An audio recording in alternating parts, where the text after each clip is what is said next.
I see grace poured out from heaven's throne, and mercy, oh, I can't let it be.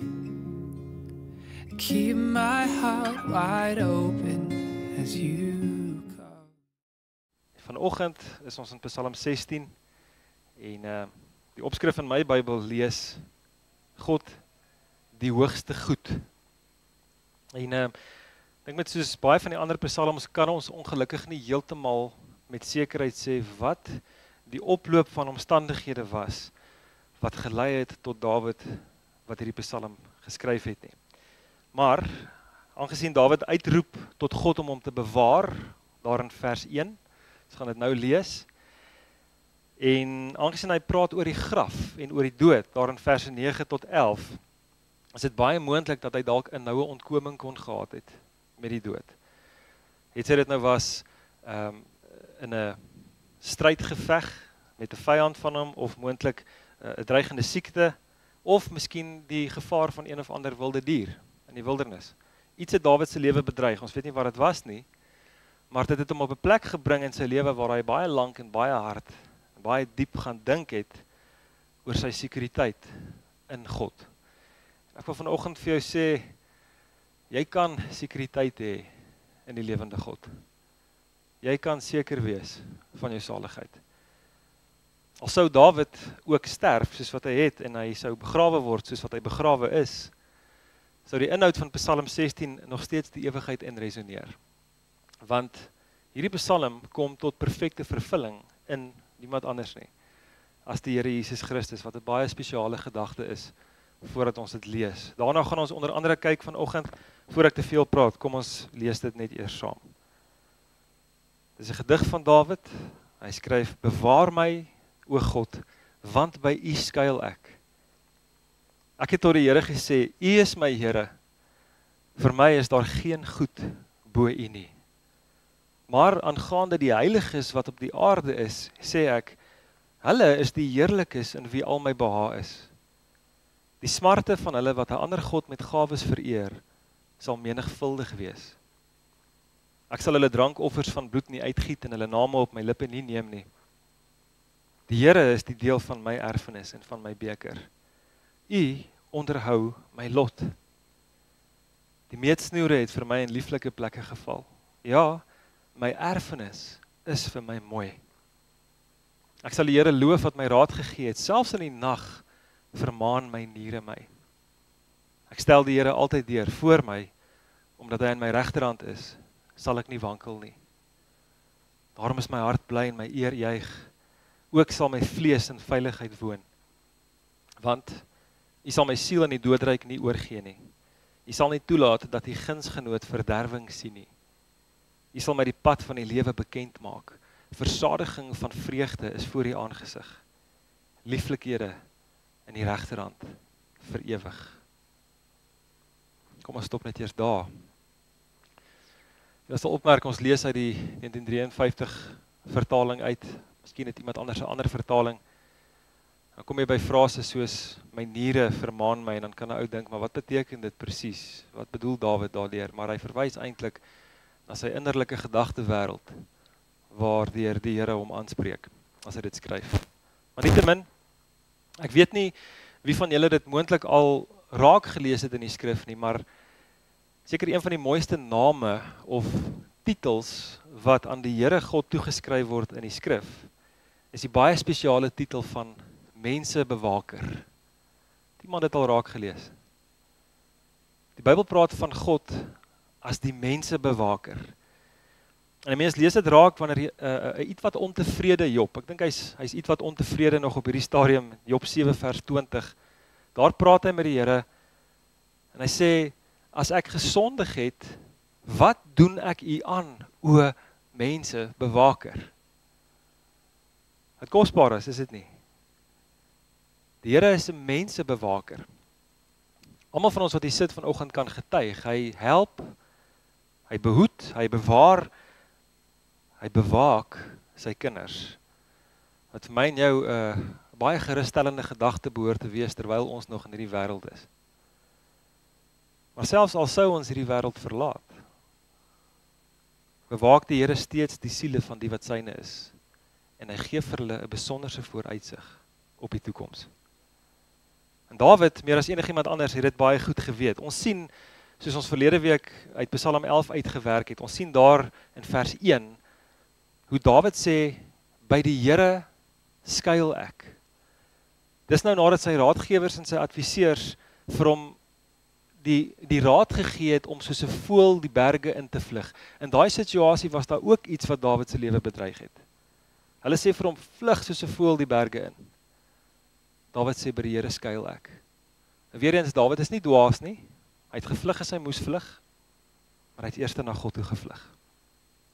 Dit was nie te sê dat hy nooit gevlug het nie. Ons weet, hy was amper gejag deur Saul. Ons weet op 'n stadium met Absalom agter hom aangegaan, maar hy het eers na God toe gevlug, met 'n blymoedige vertroue in God as sy beskermer en sy bewaker. En ons sien dit ook vanoggend in Psalm 16, alhoewel ons nie weet watter gevaar Dawid se lewe bedreig het nie, gee hy 'n soortgelyke respons daar in vers 1. Hy sê, bewaar my, o God, want by U skuil ek. Dawid se sekuriteit lê in die Here.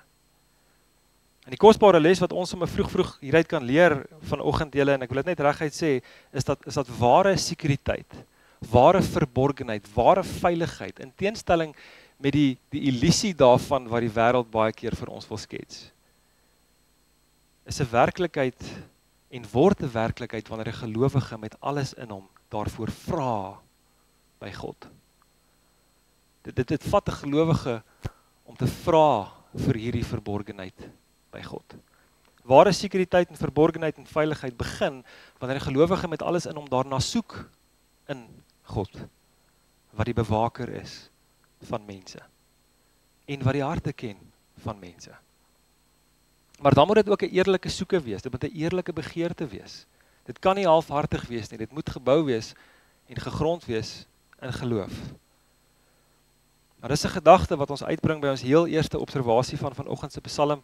As jy 'n kerkblaadjie by jou het, dan sal jy sien, dis reeds daar aangedui vir jou, as ons na verse 1 tot 4 kyk. Daai eerste observasie is 'n paar kenmerke van een wat sy sekuriteit in God vind. Julle, daar's baie mense wat sê dat hulle sekuriteit in God vind, maar Dawid gee vir ons vanoggend 'n paar kenmerke. En daar's ten minste 4 wat vir ons die versekering gee dat hy wel sy sekuriteit slegs in die Here vind, en waarvan die eerste is, hy vertrou op God. Dood eenvoudig, hy vertrou op God. Vers 1 wys dit dadelik vir ons. Hy skuil by die Here. En weer eens, ons het gesien verlede week, Psalm 11, dat iets of iemand ook daar Dawid se lewe bedreig het. Hy was in groot gevaar, wat dit was, weet ons nie. Maar in steede daarvan dat hy van onsekerheid en vrees beswyk, wat doen hy? Hy maak sy vertroue in God bekend. Hy maak dit bekend. Bewaar my, o God, want by U skuil ek. Soos met meeste mense wat hulle sekuriteit in God vind. Hy het Dawid deur die loop van sy lewe tot die besef gekom dat hy werklik net op die Here kan staatmaak. Dink is Psalm 118 waar die Here baie duidelik sê, moenie op hoë mense vertrou nie. Mense faal. Natuurlik gee God mense tot die beskikking van sy dienaars en hulpbronne tot die beskikking van sy dienaars. Maar Dawid erken, by die Here vind ek my welstand. Die Here is die een wie ek die heel nodigste het in hierdie lewe. En daarom erken hy eerste sy vertroue in God. Maar dis nie al nie julle, want vers 2, ons gaan nou vinnig deur hulle gaan onder hierdie eerste hoofpunt. Vers 2 wys vir ons nog 'n kenmerk van Dawid wat sy sekuriteit in die Here alleen vind. Eerstens vertroue in God en die tweede is, die Here is vir hom die hoogste goed. Die Here is vir hom die hoogste goed. Hy bid, ek het tot die Here, met ander woorde, hoofletters H-E-R-E, Yahweh, ek het tot Yahweh gesê, U is my Here. Vir my is daar geen goed bo U nie. Hy erken dat die Here God die een is wat die rigting van sy lewe vasstel. Kan jy dit vanoggend sê? Dat die Here die rigting van jou lewe vasstel? Het jy tot so 'n mate al oorgegee dat hy die rigting kan aandui in jou lewe? Dawid erken dat God die besitter is van Dawid. Dis nie 'n maklike een vir mense om te hoor nie.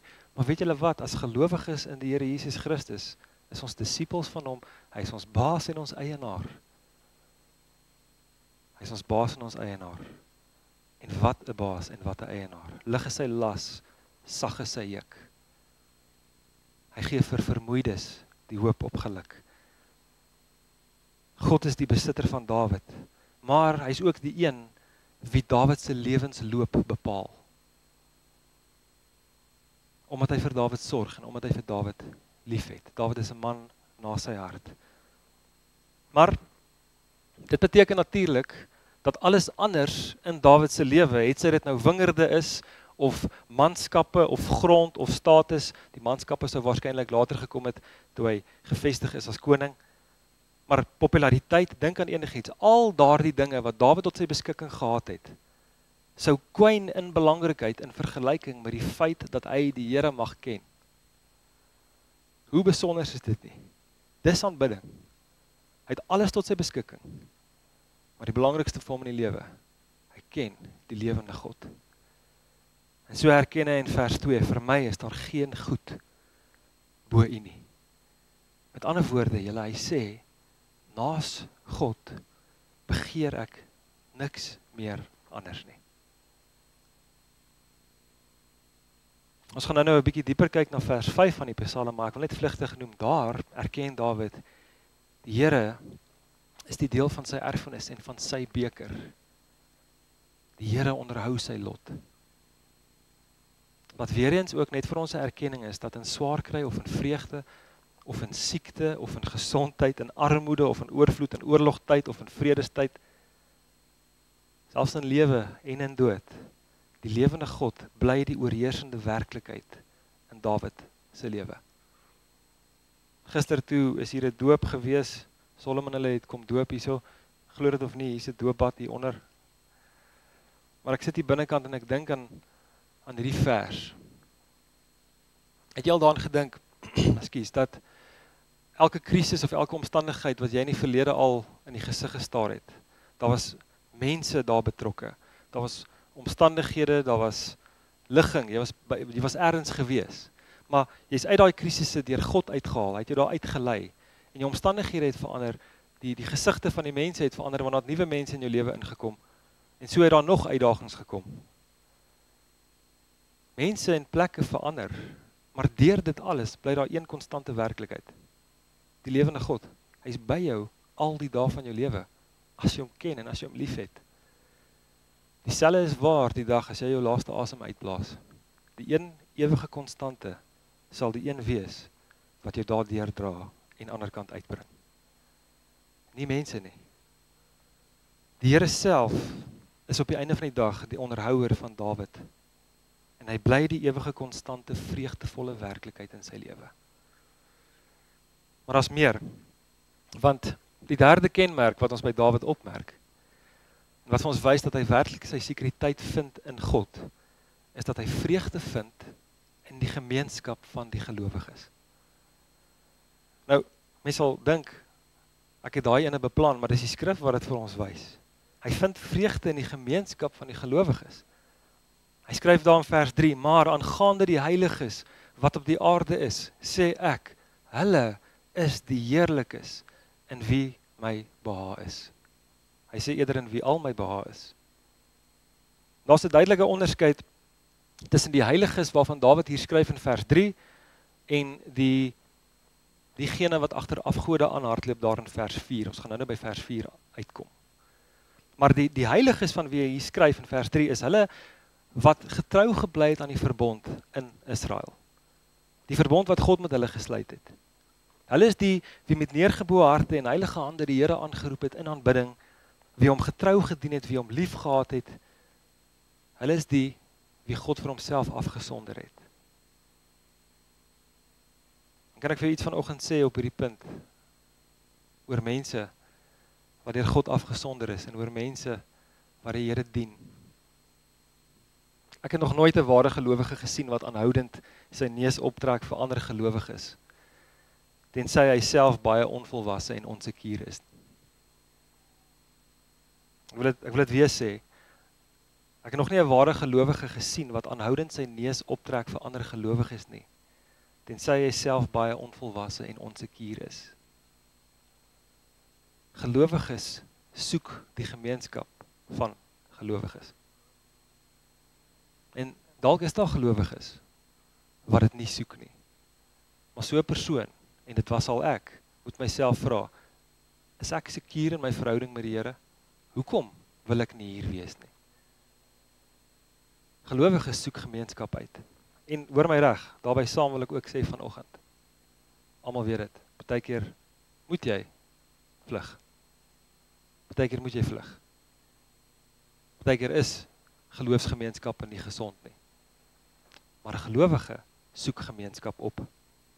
Die feit van die saak is, die persoon wat sy sekuriteit vind in God sal een wees wat geweldige vreugde beleef in die gemeenskap van ander gelowiges. Want die saambindende faktor daar is Christus. Die saambindende faktor is liefde vir die Here wat homself uitwerk in liefde vir ander. Dis 'n baie belangrike aspek van ons geloof hierdie. Maar dis 'n kenmerk van iemand wat sy sekuriteit vind in God. Tog is dit nie al nie julle, want daar's nog 'n kenmerk in die eerste paar verse van Dawid wat sy sekuriteit vind in God, en dit is dat hy 'n afkeer het in afgode. Hy weier om sy knie te buig voor afgode, of om hom onnodig te meng met ander wat nie ontzag het vir God nie. Daar is 'n plek in 'n tyd waar gelowiges en ongelowiges skouers skuur. Daar is. Ons leef in 'n samelewing, saam met mense wat nie die Here dien nie. Ons het die wonderlikste boodskap tot ons beskikking. Die evangelie van Jesus. Dit moet uitgedra word, dit moet gedeel word. Maar ons meng nie met die praktyke van die wie nie vir God eer nie. As ons dit na vandag toe kan trek, beteken 'n persoon wat 'n afkeer en afgode het, nie net dat so 'n persoon weier om deel te neem aan die verering van allerlei afgode soos die Kanaanitiese afgode van ouds nie. Maar dit kan ook iets so aanloklik wees soos sy gunsteling sport, waarop hy net nie kan uitmis op 'n Sondag nie. Dit kan baie maklike afgod wees. Enige iets op hierdie aarde waarin jy meer waarde heg as die waarde van God, is 'n potensiële afgod. Enige iets. Afgode kan so voor die hand ligging wees soos daai gesneede beelde waarvan ons lees in die skrif, maar dit kan ook daai verborge goeders wees in 'n menslike hart wat net God kan sien en wat die troon van jou hart opneem. Dis die dinge wat Dawid en alle koste wil vermy. Hy het 'n afkeer gehad in enige afgod en dit so ver moontlik vermy. Ons sien sy erns daar in vers 4 as hy skryf: die smarte van hulle wat 'n ander god met gawes vereer, sal menigvuldig wees. Ek sal hulle drankoffers van bloed nie uitgiet en hulle name op my lippe nie neem nie. Dit is dalk net belangrik om te noem dat die bloed van bloedoffers wat gebring is aan Kanaanitiese afgode deur die Filistyne en soortgelyke mense is gewoonlik in 'n beker gegooi en deur die aanbidder soms gedrink. Hy het dit op sy lippe geneem voordat hy dit uitgestort het. Dan was dit moontlik die offer van iemand se bloed wat hy vermoor het in 'n veldslag. Of dit was sy eie bloed wat hy in daai beker gegooi het. Dawid sê hy wil niks daarmee te doen hê nie. Hy weier net eenvoudig om deel te wees van dit, maar hy erken eerder sy getrouheid aan die ware God. Dit is in 'n neutedop 'n paar kenmerke van iemand wat sy sekuriteit vind in die Here. Ek gaan gou vinnig deur hulle weer. Hy vertrou werklik die Here. Kyk, almal sê hulle vertrou die Here. Maar hierdie een vertrou werklik die Here. Die Here is vir hom die hoogste goed. Hy vind sy genot in die gemeenskap van die gelowiges en laastens, hy het 'n afkeer in afgode. Weet julle wat, vriende en familie, die persoon wat die Here op hierdie wyse liefhet, beleef 'n ongekende stuk seën. Ek dink nie ons kan dit noodwendig in woorde beskryf nie. Hy ken die Here Hy weet die Here ken hom. En die feit dat hierdie dinge ook by Dawid aanwesig was nie net 'n bewys van waar sy sekuriteit gelê het nie, maar dit het ook seën ingehou vir Dawid. Dit het seën ingehou vir sy lewe, nie net sy lewe in die hiernamaals as hy by God is permanent nie, maar ook vir sy lewe in die hiernoumaals toe hy nog geleef het. Wat ons by ons tweede belangrike observasie uitbring van hierdie Psalm vanoggend. En dis dan niks anders nie as die teenswoordige seëninge. Ek wil amper sê die huidige seëninge van een wat sy sekuriteit in God vind. Ek wil jou nou nie vanoggend laat sleg voel nie, maar as ek doen, kan ek nou niks daaraan doen nie. Hierdie seëninge het weinig min te doen met hoeveel geld jy in die bank het. Hoor? Dis nie materieel gesproke hierdie nie. Dis veel meer as dit, veel beter as dit. Alhoewel Dawid hier erken dat hy afgeskei wou wees van die afgodsdienaars, moet ek en jy nie vir een oomblik dink Dawid was eensaam nie. Dit is my altyd so tragies om te sien hoe mense nie 'n volle oorgawe wil maak aan God nie, want hulle het hierdie leuen gehoor wat sê hulle gaan uitmis op hierdie lewe. Miskien is dit net my ervaring, maar ek het dit al baie keer gesien. Veral onder ons jong mense. Hulle kan nie 'n volle oorgawe maak aan God en hom voluit dien nie, want hulle glo die leuen wat sê ek gaan uitmis op die lewe. Maar dit kan nie verder van die waarheid af wees nie. Die werklikheid eerder is dat juis omdat die Here deel is van 'n gelowige se erfenis, so 'n persoon sekerlik beskou moet word as van die gelukkigstes op hierdie aarde. Dink maar net aan die saligsprekinge vanoggend. Salig is hulle wat die Here ken. Salig is die vredemakers. Wat sê Jesus? Salig is die wat as disippels van hom leef en die Here wil dien en hom eer. Wat meer wil 'n persoon hê as die Here self? En Dawid, in die volgende paar verse, beskryf sy absolute vergenoegdheid, sy absolute tevredenheid in die Here en in sy sorg, as hy daar vanaf vers 5 af sê, die Here is die deel van my erfenis en van my beker. U onderhou my lot. Hy maak gebruik van twee beelde om die seën van die Here oor sy lewe te beskryf, en hy praat onder andere oor die Here as deel van sy beker.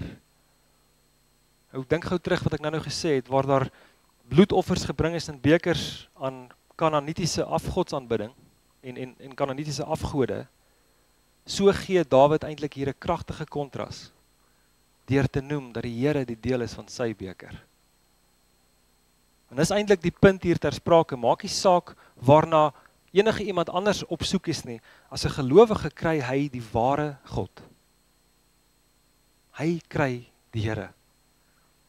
En by die Here, soos die laaste vers van hierdie Psalm sê, is versadiging van vreugde en lieflikhede aan sy regterhand.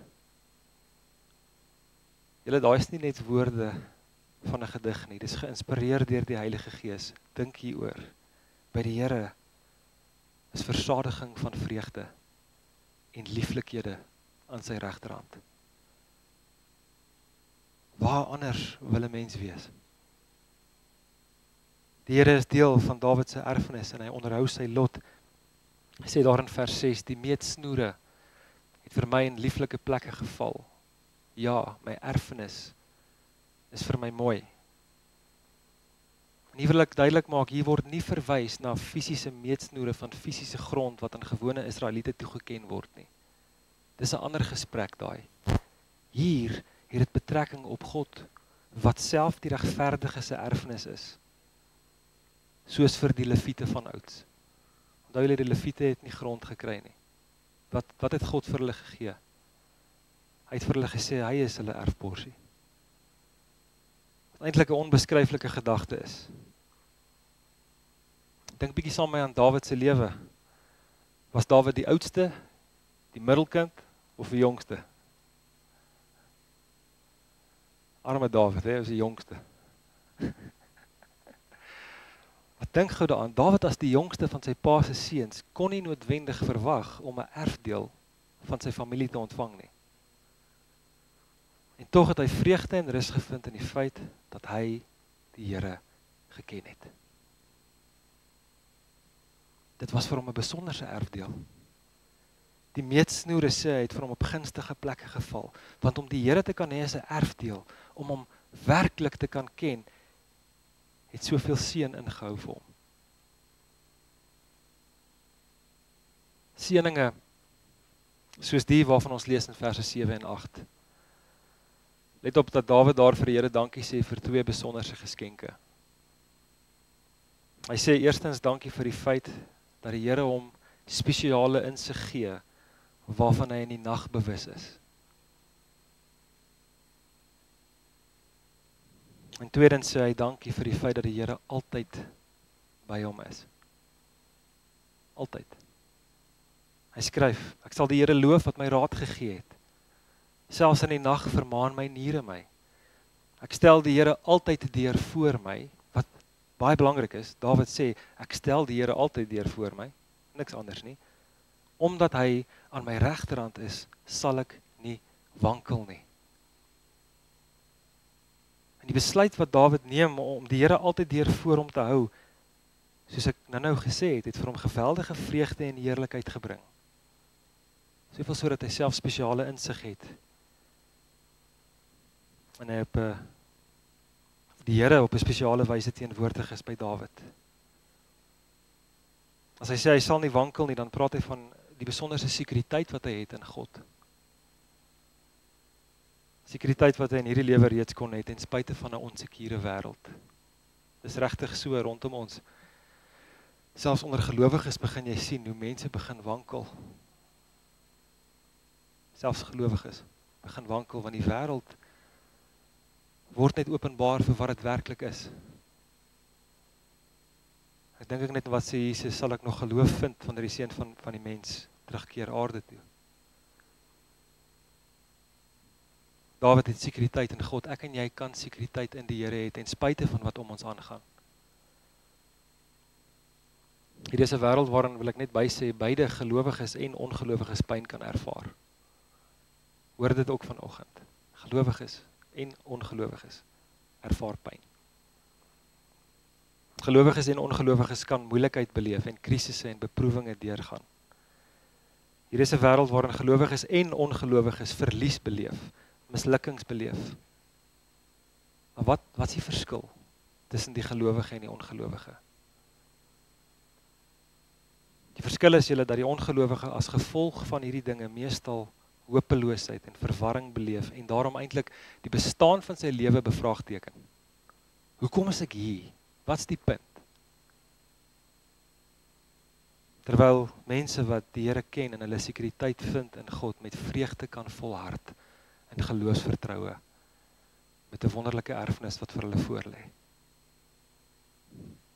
Die Here is hulle lewe. En hulle kan hom vertrou met die hiernoumaals, maar hulle kan hom ook vertrou met die onsekerheid wat mense baie maal het oor die hiernamaals. Julle, dis 'n gedagte wat ons by ons laaste observasie uitbring van vanoggend se Psalm. Al asem, ons is amper daar. Kyk saam met my na die vooruitsigte van die wie hulle sekuriteit in God vind. Wanneer ons praat van sekuriteit in God, dan praat ons nie primêr net van die huidige werklikheid nie. So dikwels, wanneer mense praat oor die beskerming van God en die veiligheid en die sekuriteit wat hy bied vir mense, dan kan ek dit maar net sê, dan niks fout met Psalm 91 nie, asseblief bid dit. Maar mense is so gefokus op die hier en nou. Hulle dink primêr net aan die hiernoumaals.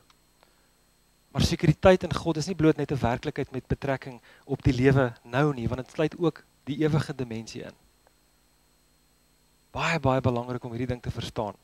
Dit beteken dat die gelowige die bonatuurlike beskerming van die Here kan beleef, selfs as hy die dood in die gesig staar. En Dawid modelleer dit vir ons deur sy lewe heen. Want al sterf hy soos alle mense sal sterf, as die Here nie voor dit terugkom nie, so weet hy dat die Here hom ook uit die mag van die dood sal verlos. Hy skryf daarvan in vers 9 af. Daarom is my hart bly en my eer juig. Ook sal my vlees in veiligheid woon, want U sal my siel aan die doodryk nie oorgee nie. U sal nie toelaat dat die gunsgenoot verderwing sien nie.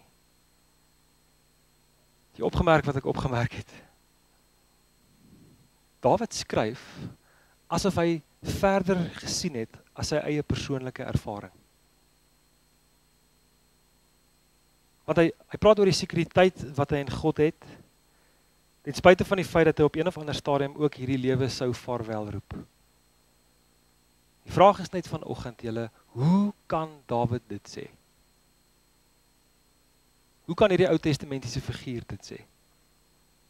Want ek bedoel, hy was tog 'n mens, soos ek en jy 'n mens is. Ja, hy was 'n man na God se hart, hy was 'n geliefde koning, hy's nou nog 'n geskiedkundige figuur waarvoor baie mense lief is, maar hy was net soos ek en jy, vlees en bloed.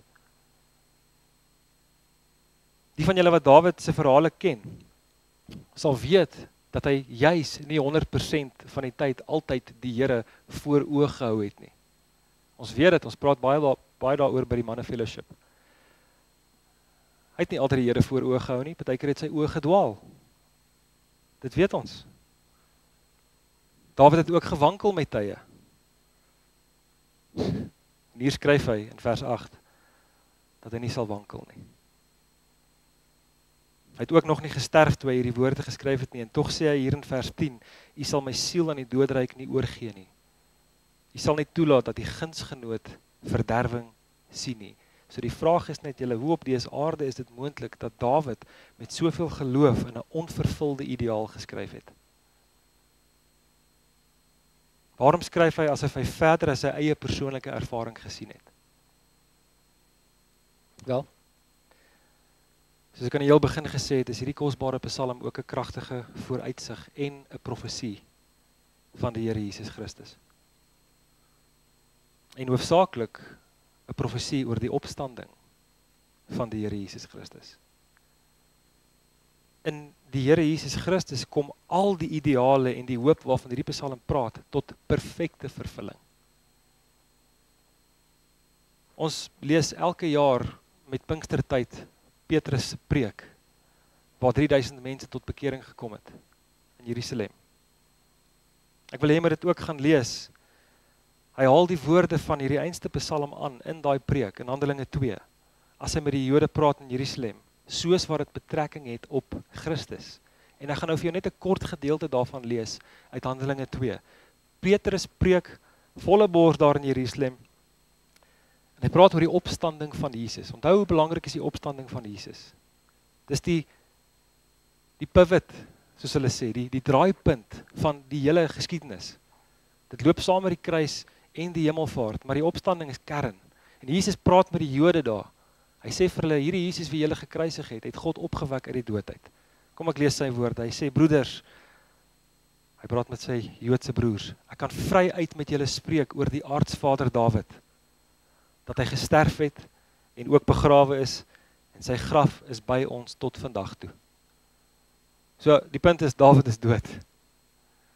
Omdat hy dan 'n profeet was, Dawid, en geweet het dat God vir hom met 'n eed gesweer het, dat hy uit die vrug van sy lendene, wat die vlees betref, die Christus sou verwek om op sy troon te sit, het hy, omdat hy dit vooruit gesien het, gespreek van die opstanding van Christus. Dawid het gespreek van die opstanding van Christus. Dat sy siel nie in die doodryk verlaat is en sy vlees ook nie verderwing gesien het nie. Hierdie Jesus het God opgewek waarvan ons almal getuies is. So, al die ideale en die hoop waarvan Psalm 16 praat en veral die feit dat sy siel nie aan die doodryk oorgegee sal word nie, het tot vervulling gekom in die Seun van God, Jesus Christus. En julle, soos wat dit vir Dawid laat uitsien het, want hy het uitgesien, so hoor dit ook vir ons vanoggend te laat uitsien. Omdat Jesus opgewek is uit die dood, sal ons sterflike liggame ook eendag lewend gemaak word deur sy Gees. As jy hom ken. En dis nie ek wat dit sê vanoggend nie, dis die woord wat dit sê. Julle Romeine 8 vers 11 bevestig, as die Gees van hom wat Jesus uit die dode uit opgewek het, in julle woon, dan sal hy wat Christus uit die dode opgewek het, ook julle sterflike liggame lewend maak, deur sy gees wat in julle woon. Dus kan hy dankie sê hiervoor vanoggend. So ter afsluiting julle wil ek net sê, kom ek vra eerder, hoe is hierdie psalm van toepassing op jou en op my? Wel, daar was nou die eerste punt waarop dit van toepassing is op ons, maar kom ek lig nog net so 'n paar goeters uit. As 'n profeet van die Here het Dawid hierdie psalm geskryf met die wete dat God vir Christus uit die dood sou opwek om vir ewig en altyd te heers, soos wat hy aan Dawid beloof het. Wanneer het hy dit aan Dawid beloof? Jy kan 'n nota maak in jou Bybel, 1 Kronieke 17 vers 11 tot 12. Ek het dit nou nie as deel van my boodskap voor my oop nie, maar gaan lees dit.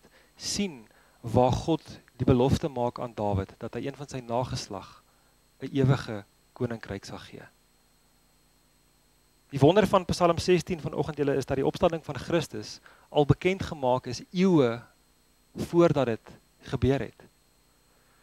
En die van julle wat my ken, sal weet, ons het baie maal gehoor wat is profesie en as verwronge idees van wat profesie is in die wêreld, maar toe ek tot bekering gekom het, rondom 18, 19-jarige ouderdom, toe lees 'n predikant Jesaja 53, 700, 800 jaar voor Christus, en ek kan nie verstaan hoe hy van Christus praat nie, met soveel detail nie. Hy praat van Christus se kruisiging, en ook sy opstanding, 700 jaar voor hy as mens aarde toe gekom het. Dit was 'n geweldige groot geleentheid in my lewe, om te sien dat God se woord waar is, dat sy woord eg is. God lieg nie. Hy lieg nie. So sien dit raak vanoggend julle die wonder van hierdie psalm. Die opstanding van Christus was al lankal deel van God se raadsplan, voordat hy mens geword het. Wat my en jou moet help om te weet dat die Bybel die waarheid is, en dat Jesus die Christus is. Glo jy dit vanoggend? Glo jy dat Jesus gesterf het, en opgestaan het, en opgevaar het, en nou sit, aan die regterhand van God die Vader. Die belofte is ook daar, dat hy eendag sal terugkom, te oordeel, die wat lewe en die wat reeds gesterf het. Dit is 'n werklikheid, hy jok nie, dit gaan gebeur. Kom ek sê nog een laaste ding, vergewe my, asseblief. Hierdie psalm wys ook vir ons iets van die hoop, wat vir Jesus self versterk het, toe hy op aarde was. In sy 33 jaar, het hy hoop gehad, hoop wat hom versterk het om te volhard, vir wat? Vir die kruis wat voor hom gelê het, nee? Hy het geweet dit gaan kom. Hebreërs 12 vers 2 sê dat hy volhard het vir die vreugde wat hom voorgehou is, het hy die kruis verdra en die skande daarvan verag. En as mens het hy daagliks in afhanklikheid van God geleef. Hy het vasgehou in die beloftes van God om hom uit die doodheid te laat opstaan.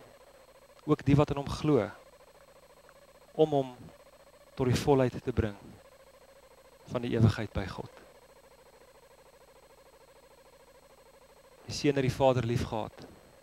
Ek en jy kan ook die Vader lief hê, danksy Jesus, as jy hom ken.